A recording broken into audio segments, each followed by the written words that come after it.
할렐루야. 예, 오늘은 하박국서 3장 17절에서 19절에 있는 말씀을 통해서 기쁨이 회복되는 삶이란 제목으로 여러분과 은혜를 나누기를 원합니다. 사람마다 좀 기분이 좀 어떻게 하면은 평안하고 기쁜 그러한 삶이 될까 많은 노력을 합니다.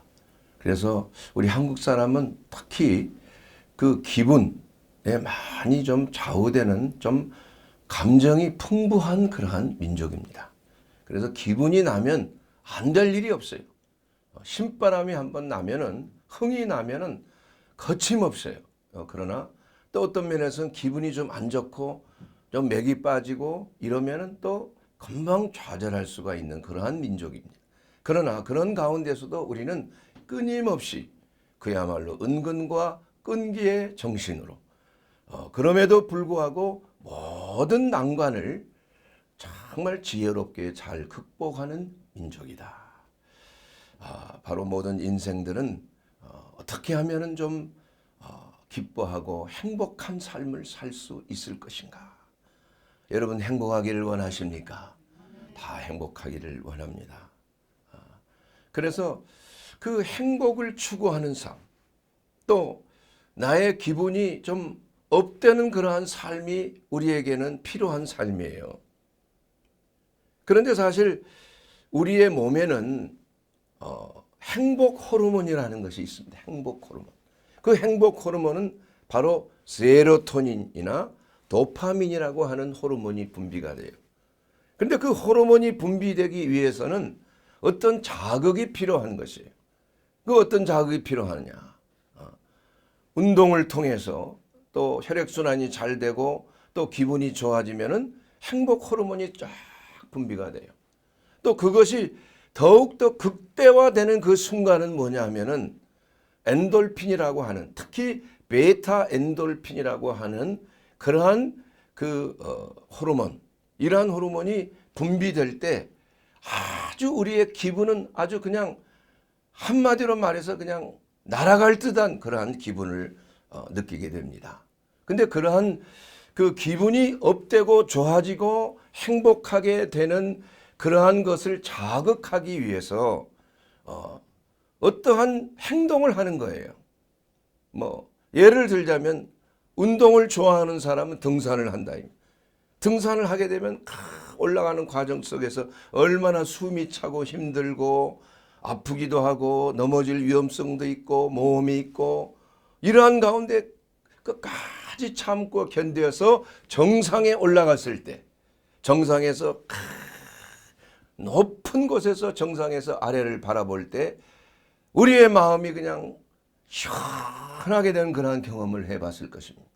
근데 그 경험이 되는 것은 우리의 마음이 그렇게 되는 것이 아니고 우리의 몸속에 있는 세로토닌이 쫙 분비가 돼요. 그것이 또 극대화가 되게 되면은 마약과 흡사한 몰핀과 아주 흡사한 분조 구조를 가진 베타 엔도르핀이라고 하는 그러한 호르몬이 분비되는 거예요. 이것을 하고 내적인 호르몬이다, 엔도 호르몬이다 이렇게 말합니다. 이러한 것이 분비되게 되면 바로 정상에 올랐을 때 운동이 끝나고 아주 짜릿한 시원한 청량감을 느끼는 것, 이것이 바로 엔돌핀의 분비요 세로토닌의 분비가 되는 것입니다.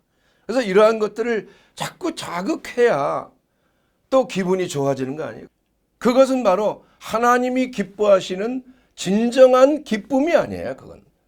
그것은 바로 혼적인 내 자신의 자아가 요구하는 것을 만족시키는 자기 만족일 뿐인 것입니다. 우리가 진정한 행복, 진정한 기쁨은 어디서 오는 것인가? 오늘 우리가 읽어본 하박국 3장에 있는 그 말씀, 바로 주 여호와는 나의 힘이시라. 내가 여호와로 말미암아 즐거워하며 나의 구원의 하나님으로 말미암아 기뻐하리로다. 그래서 그 기쁨의 가장 큰 근원은 바로 하나님 안에서 밖에 없다는 것입니다. 세상이 주는 기쁨은 기쁨이 아니에요. 그것은 바로 엔돌핀을 추구하는 것이요, 세로토닌과 도파민을 추구하는 것밖에 없어요. 그러나 그것이 다 소진되고 나면은 더 이상 나올 게 없어요. 그러니까 자꾸 자극하고 나서 나중에 우울증에 걸리게 되는 거예요. 우울증은 왜 우울증인가? 세로토닌이 분비가 안 되는 거예요. 그래서 우울증의 약이 뭐냐면 바로 인공적으로 세로토닌이 분비되도록 자극을 해주는 것이 바로 우울증 치료약이에요. 그건 치료제가 아니죠. 우리의 몸을 자극해서 잠깐 도와주는 것뿐이지. 그러나 그 약을 중단하면 다시 우울증에 빠질 수밖에 없는 것입니다. 그러나 우리 하나님께서 주시는 진정한 그 기쁨은 우리의 마음에서 나오는 것이 아니라는 거예요. 그것은 혼에서 나오는 것이 아니고 우리의 몸에서 나오는 것이 아니라 우리의 영으로부터 나오는 것이에요. 영으로부터. 그래서 진정한 기쁨을 우리가 누리는 그 길은 우리 하박국 3장 18절에 있는 그 이하에 있는 말씀대로 우리가 비록 무화과 나무에 무성하지 못하고 포도나무에 소출이 없고 열매가 없고 감람나무에 소출이 없고 밭에 먹을 것이 없고 우리의 양이 없으며 외양간에 송아지가 없을지라도 나는 오직 여호와로 말미암아 기쁨을 누리는 것이에요. 여러분, 이게 참 어떻게 보면 이해하기가 좀 힘든 것일 수도 있습니다. 이것은 뭐를 말하냐 하면은 행복이라는 것은 환경에 따라서 변화되는 거예요. 일이 잘 되면 행복해요. 일이 잘 안 풀리면 불행해지는 거예요. 코가 빠지는 겁니다. 기분이 나빠지는 거예요. 화를 내고 분노하고 책임 전가를 하게 되는 것입니다. 그러나 하나님께서 주시는 기쁨, 하나님의 기쁨이 근원이 된다고 생각할 때는 오직 소출이 없고 되는 일이 없고 포도나무 열매도 없고 내가 하는 사업이 잘 안 되고 내가 하는 직장에서도 승진하지 못하고 비록 모든 것들이 잘 안 나간다 할지라도 거기에 상관이 없어요. 상관이. 그 기쁨은 잘 되든 잘 되지 아니하든 그 기쁨은 영적인 기쁨이에요. 내 영에서 나오는 기쁨이라 이겁니다. 그렇기 때문에 그 기쁨은 흔들리지 아니하는 기쁨이요, 변화되지 않는 기쁨이요, 기분에 좌우되지 아니하는 기쁨이요, 그 기쁨은 바로 하늘에서 내려오는 천상의 기쁨이에요. 하나님은 어제나 오늘이나 영원토록 변치 않으시는 거예요. 무소부재하신 하나님이에요. 영원 불변하신 하나님이에요. 전지전능하신 하나님께서 우리를 감동하시고 우리에게 주시는 놀라운 기쁨을 우리에게 허락하실 수가 있다는 것입니다.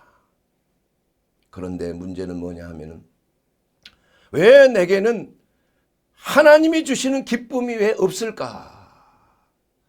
여러분 마음속에 정말 기쁨이 있습니까? 예? 보니까 좀 얼굴이 어두운 분들도 많이 있는 것 같아. 이게 저는 그 신앙생활 하면서 과연 하나님이 원하시는 얼굴의 모양은 어떤 모양일까? 예수님을 보면 아주 고난에 차 있는 거 우리가 그림에 많이 보잖아요. 찢기고 가시관 쓰시고 고통에 그냥 일그러져 있는 그 얼굴. 그러면 예수 믿는 사람도 이와 같이 예수님의 그 고난에 속한 예수님처럼 이러한 고난의 고통스러운 표정을 짓고 살아야 되겠나? 아니면은 항상 기뻐하라고 했는데 기쁨의 얼굴을 가지고 살아야 되겠나? 여러분 무엇이 맞습니까? 후자가 맞지요. 후자가 맞아요. 왜냐? 지금은 예수 그리스도께서 모든 사망의 권세를 이기시고 승리하셨어요. 모든 고통과 고난과 모든 염려 근심을 다 짊어지시고 그리스도 예수 안에서 정복자로서 하나님 우편에 앉아 계신 우리의 구세주 되신 예수 그리스도요, 우리의 맏형 되시는 맏아들 되시는 예수 그리스도를 바라보면서 우리도 예수님처럼 승리자가 되고 우리도 예수님처럼 기쁨이 넘치는 우리 주님의, 여러분 요한계시록 2장에 나와 있는 예수님의 모습은 그러한 과거의 고통에 일그러진 그러한 예수님의 얼굴이 어떻게 됐어요? 해처럼 빛나는 거예요. 해처럼. 눈은 어때요? 불꽃같이 이글거리는 눈동자예요. 그리고 말이에요, 하얀 세마포를 입고 가슴에 왕을 상징하는 정금띠를 입었다 이게요. 발은 노새와 같아. 여러분, 이와 같이 우리가 그리스도 예수 안에서 구원받고 하나님의 은혜 가운데 있는 사람들은 기쁨과 능력이 넘치는 삶이 되는 것입니다. 아멘이죠? 아멘. 그런데 문제는 뭐냐? 마귀가 살아있는 거예요. 마귀가 미혹하는 것입니다. 마귀가 하는 일은 우리로 하여금 실족해 하고 범죄케 하는 것이에요. 그래서 이러한 죄로 인하여서 하나님과 우리와의 관계를 갖다가 막아버린다. 이게 분리시키는 거예요. 여러분, 하나님 앞에 범죄해 보세요. 하나님의 뜻에 어긋나는 행동을 해보세요. 하나님이 싫어하는 일을 저질러 보세요. 첫 번째 사라지는 것이 뭐예요? 기쁨이 사라지는 거예요. 은혜가 떠나가는 것입니다, 여러분. 은혜가 떠나지면 얼굴이 갑자기 어두워지고 얼굴이 그냥 낙심과 좌절 속에 들어가는 거예요. 그래서 다윗과 같은 그러한 위대한 하나님의 종도 밧세바와 범죄함으로 말미암아 불륜으로 인하여서 그가 지은 죄가 너무 많았어요. 그래서 그는 근심으로 탄식했다고요. 탄식.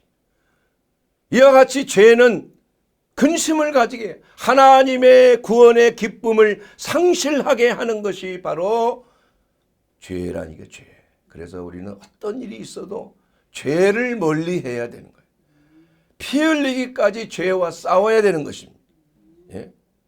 여러분, 우리는 구원받았기 때문에 죄와는 상관이 없고 죄를 지을 이러한 것도 없어. 우리는 뭐 다 용서받고 다 구원받았으니까 죄하고 우리와는 상관이 없다. 그렇지 않습니다, 여러분. 끊임없이 우리는 미혹을 받을 수가 있어요. 그래서 에베소서 6장에 있는 말씀처럼 주 안에서 너희는 전신갑주를 입고 마귀를 뭐하라? 대적해야 되는 거야. 대적해. 깨어 있어야 된다. 정신을 바짝 차려야 된다 이겁니다. 우는 사자와 같이 삼킬 자를 찾고 있는 것이 바로 우리의 신앙생활 속에서 일어나는 현실이다 이겁니다. 방심하면 실족할 수가 있어요. 방심하면 미혹에 빠지게 될 수가 있다 이겁니다. 그래서 한 번 범죄하고 두 번 범죄하기 시작하게 되면 그때부터 코가 깨는 거예요.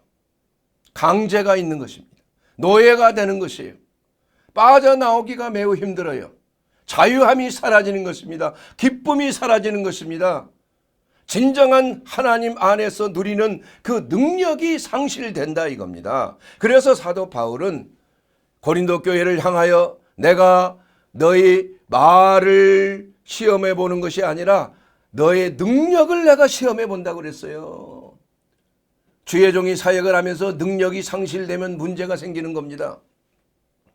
과거에 그렇게 은혜스럽게 하나님의 영광이 임재하고 하나님의 말씀에도 힘이 있고 하나님의 말씀 안에서 치유와 회복이 넘치는 그러한 주의 종이었는데 어느 순간에 능력이 상실되고 기쁨이 상실되고 성도들이 은혜를 받지 못하고 이러한 상황 속에 들어가게 되면은 진심으로 우리 자신을 점검해 봐야 하는 것입니다. 다윗은 하나님과 죄로 말미암아 분리되었을 때 식욕이 사라졌다고 그랬어요. 시편 102편 4절에 보면 내가 음식 먹기도 잊었으므로 먹고 싶은 생각이 사라지는 거예요. 또한 그 다음에는 마음이 풀같이 시들고 말라버렸어. 우울증에 빠져버린다. 우울증. 낙심과 좌절 속에 빠지게 돼요. 기쁨을 상실하고 죄로 인하여서 하나님과 분리되었을 때 살이 뼈에 붙게 될 정도로 체중이 감소하는 거예요. 체중 감소. 또한 6절에 보면은 나는 광야의 올빼미 같고 황폐한 곳에 부엉이 같이 되었다. 올빼미와 부엉이는 밤에 잠을 자요, 안 자요? 밤이 그냥 부엉이가 되는 게 부엉이. 잠을 못 자요. 깨어 있는 겁니다. 밤에. 잠을 의인에게는 단잠을 주신다고 그랬는데 우리가 하나님과 우리 간에 뭔가 분리가 돼 있으면 잠이 안 오는 거예요. 왜 잠이 안 옵니까? 염려와 근심과 걱정이 나를 깨우는 것입니다. 그러나 하나님과 관계가 회복이 되고 하나님의 은혜 가운데 거하면 내 마음에 평안이 넘치고 기쁨이 넘쳐서 모든 것을 다 주께 맡겨버리고 이제는 그냥 평안하게 그냥 누우면 그냥 대자로 잠이 들어버린다. 대자로. 누가 들어와도 모르고 말이야. 그래서 잠을 잘 자게 되는 거예요. 또한 정신질환과 육체적인 영육 간의 고통에 신음하게 되는 거예요. 각색 질병이 다 오게 되는 거예요. 여러분 스트레스로 인하여서 염려로 인하여서 근심으로 인하여서 뼈가 마르게 된다. 뼈가 마르게 되면 무슨 일이 생겨? 뼛속에는 모든 혈액이 만들어주는 생성하는 것이 우리의 뼈 안에 있는 그 내용이죠. 뼈 안에는 피를 만들어주는 그러한 기능이 있어요. 그래서 뼈가 마르면 빈혈이 생기는 거예요. 면역 기능이 떨어지는 것입니다. 모든 혈청들 그 안에 있는 모든 좋은 호르몬들과 또 생명의 그걸 좌우하는 여러 가지 전해질과 무게질과 비타민과 이런 것들이 말라가기 시작하게 되면은 병이 들게 된다. 이게 병이 각색 질병이 드는 거예요. 그래서 예수님 만나고 은혜 받고 기쁨이 다시 회복이 되게 되면은 질병에서 나음을 입고 회복이 되는 놀라운 성령의 역사가 나타나게 되는 줄로 믿습니다. 주님은 우리의 생명이며 기쁨이라고 시편 16편 11절에 말씀하고 있어요. 주께서 생명의 길을 내게 보이시리니 주의 앞에는 충만한 기쁨이 있고 주의 오른쪽에는 영원한 즐거움이 있나이다. 여러분, 우리 주님의 생명의 길 안에 우리가 하나님 안에서 진정으로 말씀 안에서 우리가 순종하는 삶을 살 때 우리에게는 놀라운 하나님의 소원이 이루어지게 된다고 성경은 말씀하고 있어요. 시편 37편 4절에 보게 되면 또 여호와를 기뻐하라. 그가 내 마음의 소원을 내게 이루어 주시리라. 내 마음의 소원을 이루어지게 되는 응답이 되는 놀라운 역사가 나타나게 된다는 것이에요. 두 번째로 건강을 회복시키는 놀라운 역사가 나타나는 거예요. 잠언서 18장 14절 말씀을 보게 되면 사람의 심령은 그의 병을 능히 이기거니와 심령이 기쁘면 병을 이기게 된다는 것이에요. 여러분 속에 병든 자가 있습니까?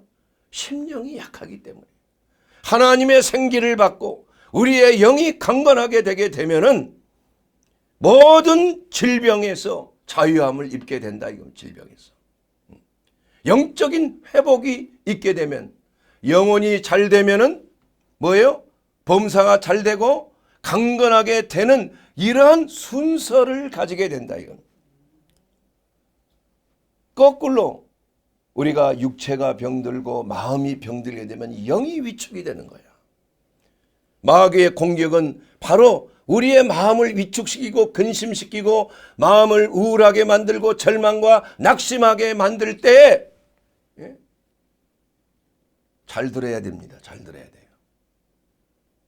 우리 하나님께서 우리를 회복시켜 주신다. 그래서 영이 하나님과 먼저 교통이 이루어질 때, 연합이 될 때 우리의 몸과 마음은 자동적으로 회복이 되게 되어 있어요. 역순위가 되면 안 된다. 이게 역순위가. 그래서 맨 먼저 우리의 기쁨이 회복이 돼야 돼요. 하나님과의 관계가 회복이 돼야 되는 거예요. 하나님의 말씀 안에 들어와야 돼요. 하나님의 뜻 가운데 거하는 삶을 살아야 한다. 이겁니다. 이렇게 되었을 때 우리는 우리의 몸과 마음도 그야말로 전인적 치유와 회복이 일어나는 거 아니에요. 그래서 예수님께서는 항상 말씀하셨어요. 소자야, 내 죄사함을 얻었느니라. 내 자리를 들고 일어나라. 영혼의 문제인 죄를 해결했을 때 육체의 병은 자연적으로 낫게 되는 놀라운 역사가 일어나게 되는 줄로 믿습니다. 오늘 이 시간 여러분 이 말씀을 들을 때 내가 이러한 저런 병으로 내 마음속에 여러 가지 낙심과 좌절과 근심과 걱정으로 고통당하고 있다고 생각된다면은 우리가 하나님과의 관계가 어떻게 되었는지를 여러분 다시 한번 점검하게 되기를 주의 이름으로 축원합니다. 내가 나의 여호와로 말미암아 즐거워하며 나의 구원의 하나님으로 말미암아 기뻐하리로다. 주 여호와는 나의 힘이시라. 나의 발을 사슴의 발과 같게 하사 나로 나의 높은 곳에 다니게 하시리로다. 여러분 하나님과의 관계를 회복하십시오. 하나님께 불순종한 것을 잘라버려야 되는 거예요. 하나님과의 관계, 하나님이 싫어한 것이 성령의 감동을 통해서 여러분에게 알려줄 때 성령께서는 여러분의 죄에 대해서 책망하실 때가 많이 있다 이겁니다. 그랬을 때 여러분 즉시 순종하고 즉시 그리스도 예수 안에서 하나님의 말씀 안에서 여러분을 쳐서 복종케 되기를 주의 이름으로 축원합니다. 그렇게 되면은 모든 것이 형통하게 돼 있어요. 이것이 바로 하나님의 말씀의 원칙이에요. 먼저 영혼이 중요한 거지. 하나님과의 관계가 중요한 것이에요. 사람의 관계 이전에 하나님과의 관계가 잘못된 여러 가지 일들을 한번 점검을 해 봐야 되는 것이에요. 성령께서 그것을 여러분에게 알려주시는 것입니다. 그리고 기쁨이 회복되면은 놀라운 기적이 일어나게 됐다 이겁니다. 여러분 사도행전 16장 25절 말씀에 사도 바울과 바나바가 말이에요. 감옥에서 갇혀 있어서 복음을 전하다가 감옥에 갇혀서 그들은 기쁨을 주체하지를 못했어요. 거기가 무슨 기뻐할 일이 어디가 있어요. 여러분 토굴 감옥 속에서 착고가 채워져 있고 발은 꼼짝 못하고 여러분 위생 상태가 뭐 소변을 제대로 보겠어요? 대변을 어떻게 보겠어요? 얼마나 위생 상태가 나쁘겠어요? 그런데 그런 가운데 바울과 바나바가 하나님을 찬양, 기쁨을 주체하지 못해서 하나님을 찬양했다고 그랬어요. 그때 어떤 역사가 일어났습니까? 지진이 일어났어요. 착고에 채워져 있는 고리가 끊어져 버리고 문들이 다 열려져 버렸어요. 그때 간수가 그것을 보고 아이고 나는 죽었구나 이제 다들 도망가 버렸네. 그래서 칼을 들어 자기를 자결하려고 할 때 바울이 큰 소리로 내 몸을 상하지 말라. 우리가 다 여기 있노라. 그때 간수가 등불을 들고 뛰어들어가서 확인해 보니까 실제로 죄수들이 다 그대로 있는 거 아니에요? 무서워 떨며 바울과 실라 앞에 무릎을 꿇었다 이겁니다. 그때 너무 두려워서 선생님들이요 우리가 어떻게 해야 구원을 얻으리까? 유명한 말씀이죠. 사도행전 16장 31절 무슨 말씀이에요? 주 예수를 믿으라. 그리하면 너와 내 집이 구원을 얻으리라. 할렐루야. 그래서 결국 간수는 그 사도 바울과 실라 그 매맞은 자국을 다 씻어주고 바울이 전한 복음을 듣고 그와 그 가족들이 다 침례를 받고 다 구원을 받는 놀라운 기적이 일어나게 된 줄로 믿습니다. 그 다음 날 바울과 실라는 풀려났잖아요. 하나님의 감동으로 사람의 마음을 감동시키는 하나님의 능력으로 그들은 그 간수를 구원시키고 그 가족을 다 구원하는 놀라운 기적이 바로 기쁨이 넘쳐날 때 그 기쁨은 환경적인 기쁨이 아니에요. 환경적인 행복감이 아니에요. 악한 환경 속에서 척박한 환경 속에서 절망의 환경 속에서 그야말로 희망이 보이지 않는 환경 속에서도 영적인 기쁨으로 하나님을 찬양할 때 여러분 놀라운 기적이 일어나는 것입니다. 풀려나는 기적이 일어났어요. 구원을 받는 기적이 일어난 것입니다. 병이 낫는 기적이 일어나는 것입니다. 문제가 해결되는 기적이 나타나는 거예요. 여러분 기뻐하시기 바랍니다. 예수 안에서 기뻐해야 되는 거예요. 일이 잘 된다고 기뻐하고 안 되면 코가 빠지고, 이것은 그리스도인이 해야 될 행동이 아니야. 하나님이 기뻐하지 않습니다. 우리가 소출이 없고 일이 안 되고 모든 일이 잘 안 되는 것 같아도 되든 안 되든 상관없이 우리는 여호와 하나님을 기뻐할 때, 오직 그 구원이 그분으로부터 오신다는 그 확신을 가질 때에 하나님이 그때 역사하는 거예요. 그 믿음을 보시고 역사하는 거예요. 사업이 안 될지라도 하나님을 찬양할 때, 그럼에도 불구하고 하나님을 기뻐할 때에 기적은 그때 일어나는 것입니다. 여러분, 좋게 해주고 나서 하나님 찬양하면 무슨 소용이 있어요?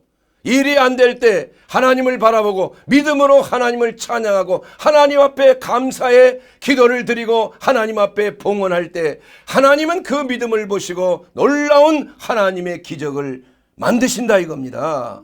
그래서 병이 낫고 구원을 받고 가족이 다 구원을 받고 감옥에서 해방되는 놀라운 역사가 일어나게 되는 것입니다. 여러분 천국에서 내려온 그 기쁨은 세상이 주는 기쁨과 다른 거예요. 세상에서는 곡식과 새 포도주가 풍성할 때 느끼는 행복감과는 차원이 다른 행복이에요. 차원이 다른 기쁨이다 이겁니다.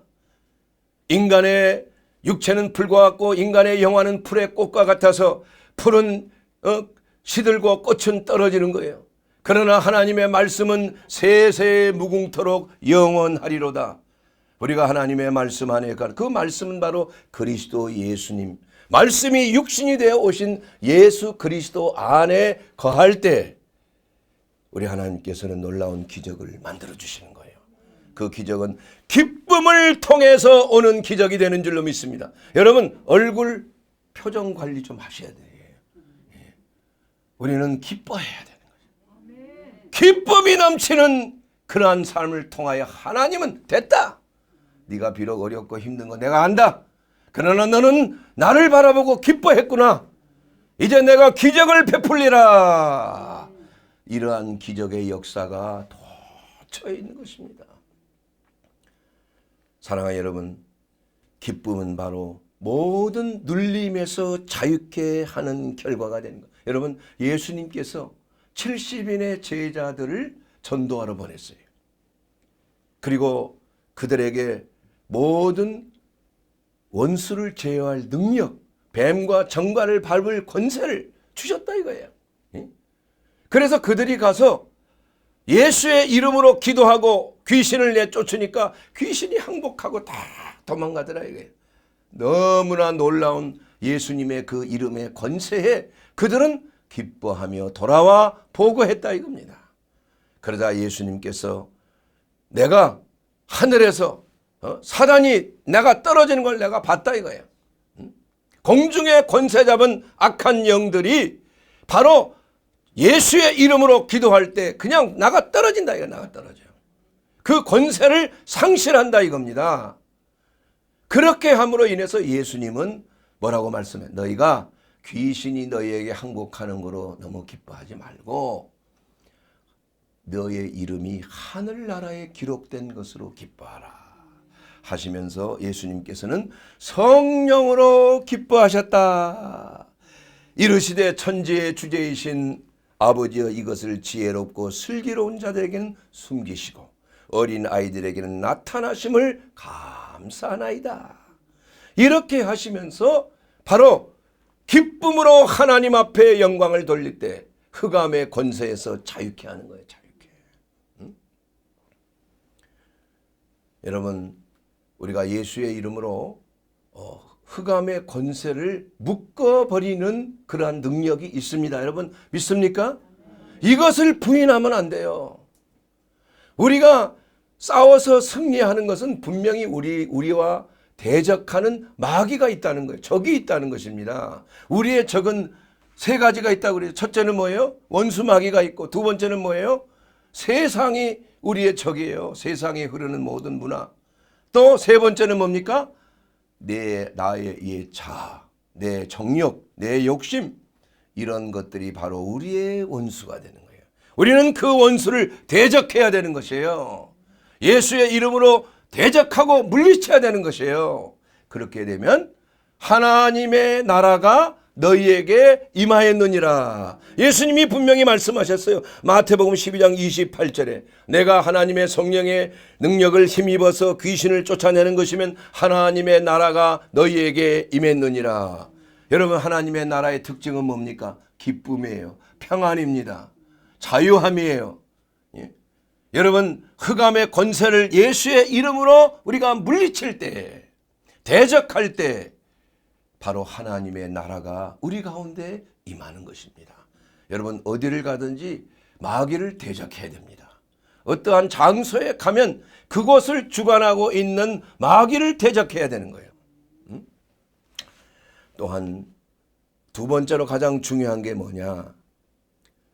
제사를 드릴 때, 제단에 제사를 드릴 때에 기쁨이 임하는 것입니다. 여러분, 시편 43편 4절에 보면은 내가 하나님의 제단에 나아가 나의 큰 기쁨에 하나님께 이르리이다.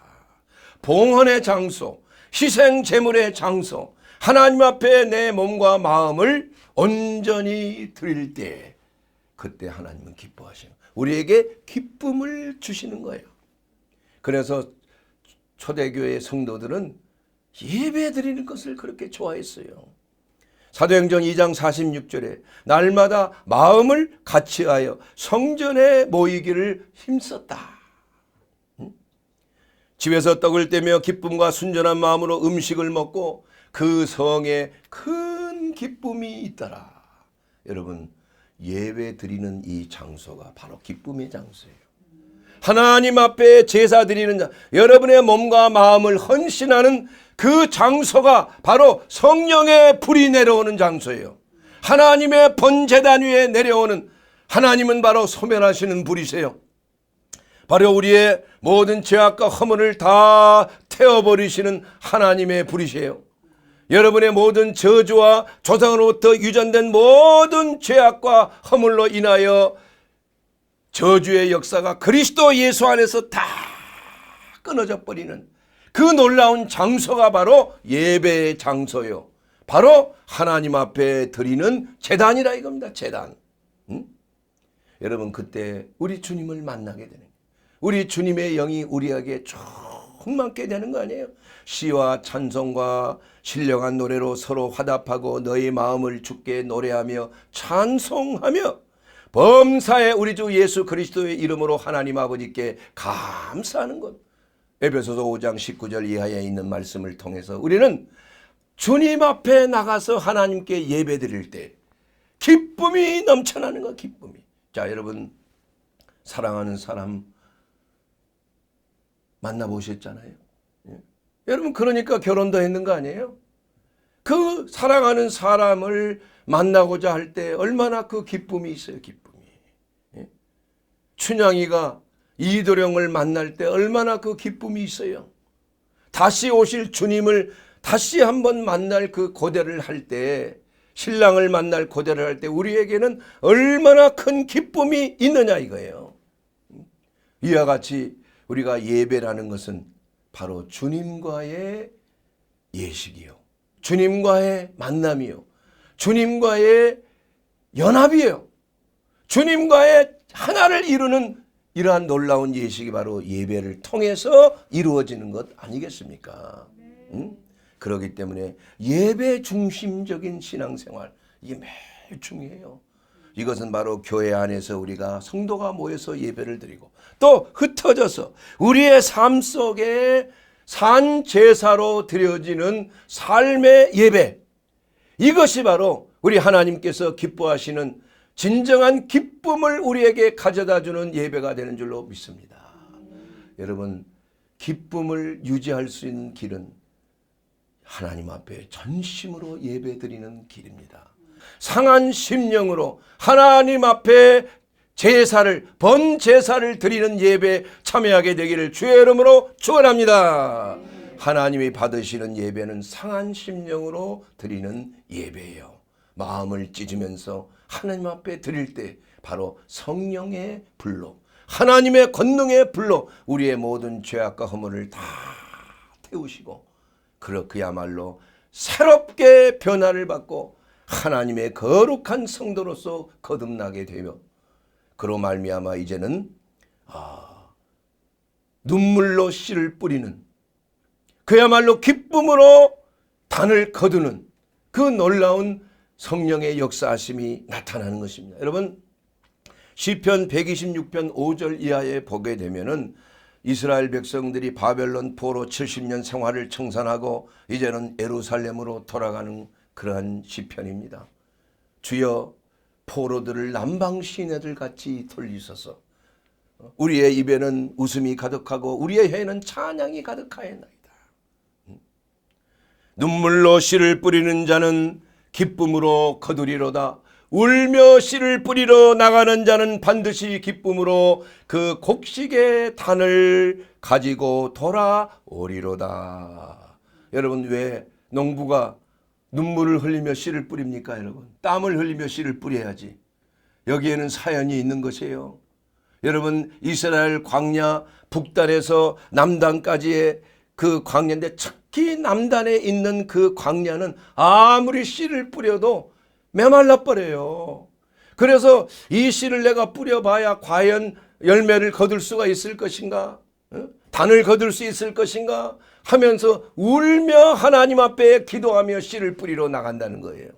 그러면 하나님의 은혜가 임할 때 갑자기 그냥 단비가 쫙 쏟아지고 200mm 넘는 단비가 쏟아지고, 그렇게 돼서 시내를 이루는 거예요. 그래서 남방 시내들 같이 우리의 포로를 돌리시는 하나님.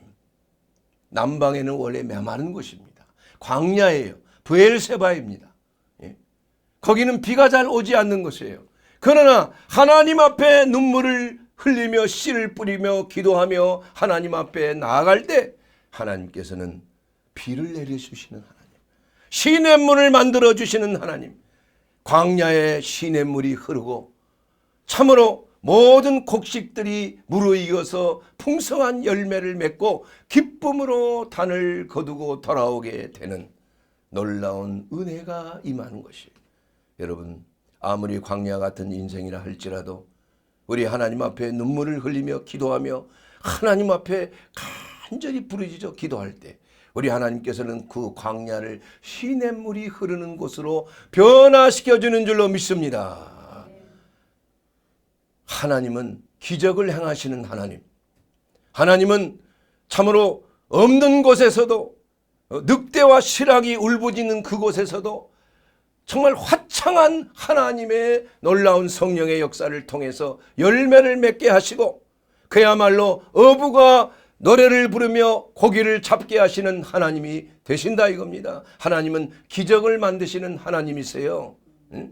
할 수 있거든이 무슨 말이냐? 믿는 자에게는 능치 못함이 없느니라.